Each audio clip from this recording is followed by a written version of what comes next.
আপনারা সবাই অবগত আছেন, বাংলাদেশ জাতীয়তাবাদী ছাত্র দলের বেসরকারি বিশ্ববিদ্যালয় প্রাইম এশিয়া ইউনিভার্সিটির বাংলাদেশ জাতীয়তাবাদী ছাত্র দলের দপ্তর সম্পাদক পারভেজ হত্যাকাণ্ডের সাথে সরাসরি জড়িত বৈষম্য বিরোধী ছাত্র আন্দোলনের দুইজন নেতা সরাসরি সম্পৃক্ত এবং তার প্রমাণ পাওয়া গেছে।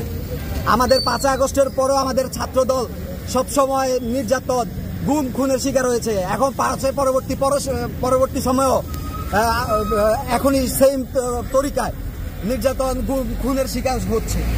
5 আগস্টের আগে করেছে ছাত্রলীগ, এখন 5 আগস্টের পরে করছে বৈষম্য বিরোধী ছাত্র আন্দোলন। এরা একটা নব্য ছাত্রলীগ। আমরা মনে করেছিলাম তাদেরকে আমরা সাধুবাদ জানাছিলাম রাজনীতিতে আসার জন্য। আওয়ামী লীগের যে ব্যাকুমটা আছে তারা জায়গাটা নিবে, কিন্তু তারা আওয়ামী লীগের থেকেও এখন বড় ফ্যাসিস্ট দল হিসাবে আত্মপ্রকাশ করছে, যা আসলে খুবই মর্মান্তিক, যা আমরা তাদের থেকে আশা করিনি।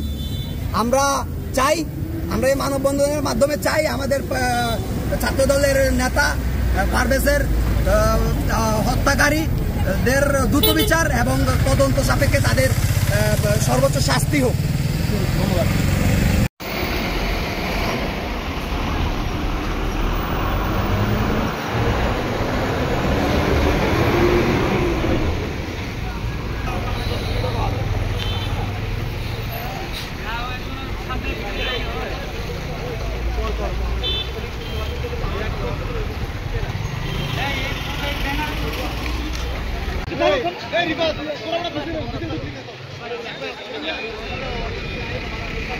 ভালো করে ভিডিও